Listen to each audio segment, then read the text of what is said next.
चलिए दोस्तों, जानते हैं आज पूरे दिन भर की काम की और महत्वपूर्ण 50 बड़ी खबरों को सिर्फ 10 मिनट में। पर अभी तक आपने इस वीडियो को लाइक नहीं किया तो लाइक कर दीजिए। पीएम मोदी ने फ्रांसीसी निवेशकों से कहा, भारत आने का यही समय है। फ्रांस की कंपनियों को आमंत्रित करते हुए कहा, वे भारत की विकास गाथा का हिस्सा बनकर असीमित अवसरों पर विचार करें। पीएम मोदी के विमान पर हमला करने की दी धमकी, मुंबई पुलिस को कॉल आया, फोन करने वाला दिमागी रूप से कमजोर गिरफ्तार। कांग्रेस सांसद प्रियंका गांधी वाड्रा बोली, नहीं पता वित्त मंत्री किस ग्रह पर रहती है। सीतारमण ने लोकसभा में कहा, मोदी सरकार की तुलना में यूपीए की सरकार में ज्यादा महंगाई थी। हरियाणा जंगल सफारी पर पीएम मोदी को लिखी चिट्ठी, कांग्रेस सांसद जयराम रमेश ने एक्स पर शेयर की, कहा इसे रद्द करें, अरावली को संरक्षण की जरूरत। फ्रांस में पीएम मोदी के मार्सिले की यात्रा से गदगद हुए संजय राउत। शिवसेना सांसद ने कहा, प्रधानमंत्री का उस स्थान पर जाना गलत नहीं है जहां से वीर सावरकर बच निकले थे, यह हमारे लिए गर्व की बात है।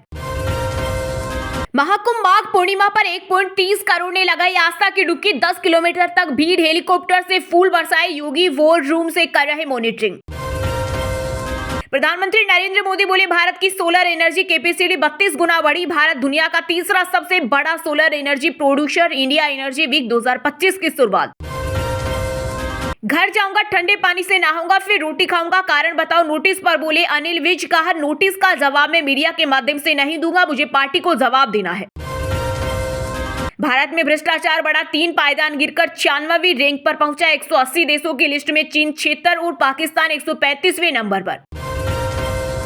हरियाणा मंत्री अनिल विज के नोटिस का आखिरी दिन, सबूत लेकर दिल्ली जाएंगे, चुनाव हराने की साजिश वालों के नाम बताएंगे, बोले हाईकमान को जवाब दूंगा। सुप्रीम कोर्ट बोला, ईवीएम से डेटा डिलीट नहीं करे चुनाव आयोग। कहा, हारा उम्मीदवार स्पष्टीकरण चाहे तो इंजीनियर को बताना होगा, छेड़छाड़ नहीं हुई। चंडीगढ़ में एसकेएम की एकता प्रस्ताव मीटिंग आज, खनौरी मोर्चे के किसान नेताओं शामिल होने से किया इनकार, डल्लेवाल महापंचायत से देंगे संदेश। अपने विधानसभा क्षेत्र में हूं, कहीं नहीं भागा। आप विधायक अवंतुल्ला खान ने दिल्ली पुलिस कमिश्नर को लिखी चिट्ठी, कहा मुझे झूठे मामले में फंसा रहे हैं। जिस व्यक्ति को दिल्ली पुलिस गिरफ्तार करने आई थी उसे पहले ही जमानत मिल चुकी है। जब उस व्यक्ति ने अपने कागजात दिखाए तो पुलिस अपनी गलती छिपाने के लिए मुझे झूठे मामले में फंसा रही है। पंजाब सीएम के सुर तालमेल नहीं खा रहे, कपूरथला हाउस में बैठक के बाद मान की प्रेस कॉन्फ्रेंस पर सुनील जाखड़ ने कसा तंज। कहा, कपूरथला हाउस में जो कुछ भी हुआ उसे भगवंत मान की बेचैनी दूर नहीं हुई, क्योंकि बाद में मीडिया से बातचीत करते हुए वे इतने व्यथित लग रहे थे। हरियाणा निकाय चुनाव में पार्टी सिंबल पर लड़ेगा इनेलो, कई सीटों पर निर्दलीयों को समर्थन देने का ऐलान। यूएस उपराष्ट्रपति जेडी वेंस के बेटे के बर्थडे में पहुंचे पीएम मोदी, पत्नी उषा से भी मिले, दिया खास तोहफा। प्रधानमंत्री ने वेंस की फैमिली के साथ फोटो भी शेयर किया। पंजाब के आप विधायकों को केजरीवाल के 3 मंत्र, कहा लोगों से जुड़ो, मुद्दे पहचानो, डटकर लड़ो। दिल्ली में हार के बाद बैठक बुलाई थी। भारत के साथ मिलकर गूगल करने वाला है बड़ा काम, फ्रांस में पीएम मोदी और सुंदर पिचाई की हुई मुलाकात।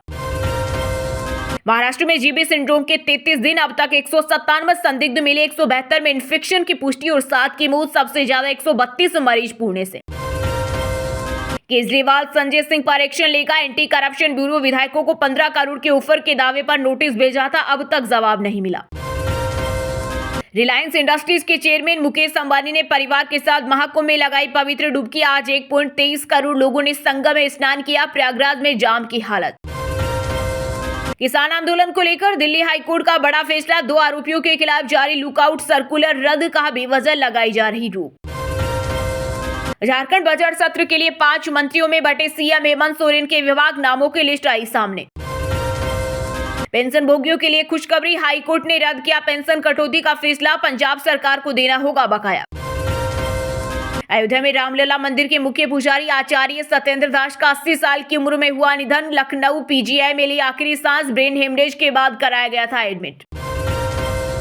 एसजीपीसी जांच कमेटी की रिपोर्ट आई सामने, ज्ञानी हरप्रीत सिंह नहीं हुए पेश, 15 मिनट कीर्तन रोका, राघव चड्ढा परिणीति चोपड़ा की मंगनी का जिक्र। मुझे एचएएल पर भरोसा नहीं, तेजस विमानों की डिलीवरी में देरी पर भड़के air chief marshal AP Singh ने कहा, आपको हमारी चिंताओं को दूर करना होगा, हमें अधिक आश्वस्त करना होगा।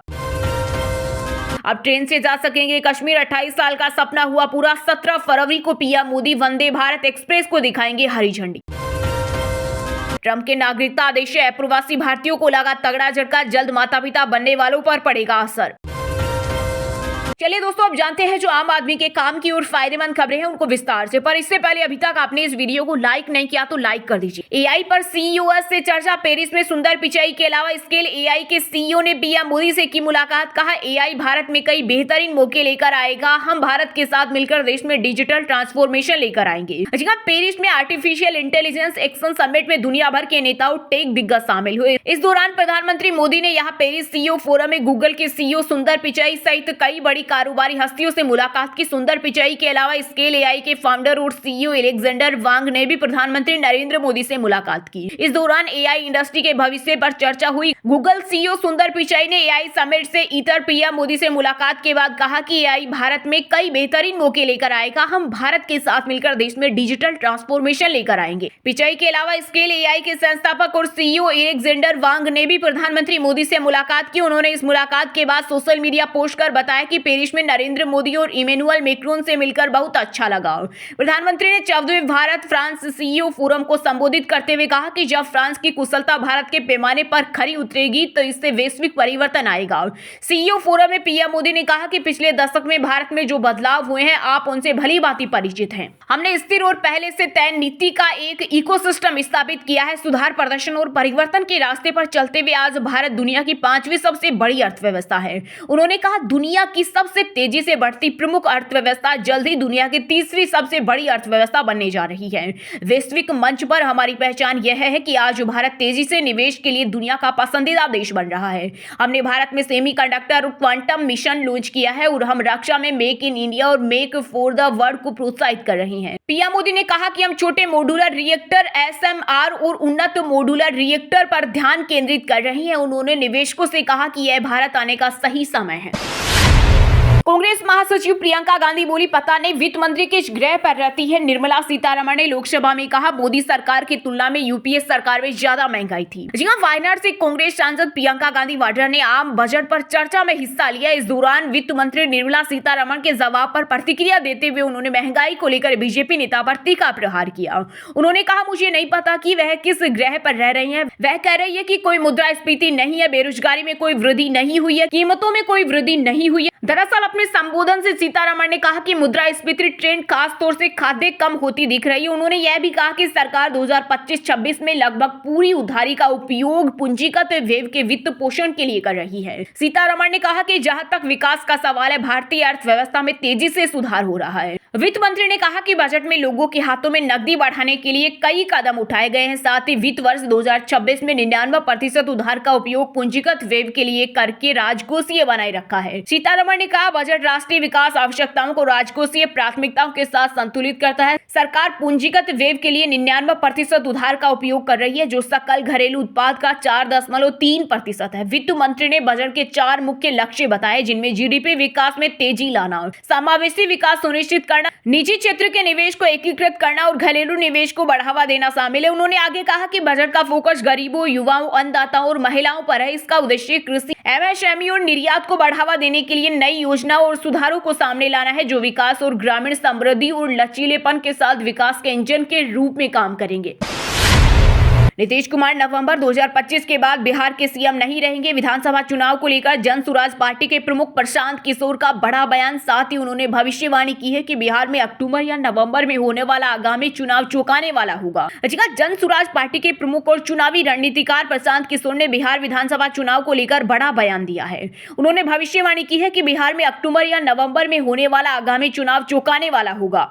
इसके साथ ही उन्होंने मुख्यमंत्री नीतीश कुमार के बारे में कहा कि वे मानसिक और शारीरिक रूप से थक चुके। नवंबर 2025 के बाद वे सीएम नहीं रहेंगे। प्रशांत किशोर ने कहा कि बीजेपी के नेतृत्व वाला एनडीए गठबंधन चुनाव जीते या न जीते, नवंबर 2025 के बाद नीतीश कुमार बिहार के मुख्यमंत्री नहीं रहेंगे। उन्होंने कहा नीतीश कुमार शारीरिक रूप से थक चुके हैं और मानसिक रूप से रिटायर हो चुके हैं। नीतीश कुमार कैमरे पर अपने मंत्रिमंडल के सदस्यों और उनके विभागों का नाम बता पाने की स्थिति में नहीं है, इसलिए काम करना, वोट देना और चुनाव जीतना बहुत बड़ी बात है। उन्होंने कहा उनकी स्थिति ऐसी नहीं है कि वे कोई बड़ा राजनीतिक प्रयास कर सकें।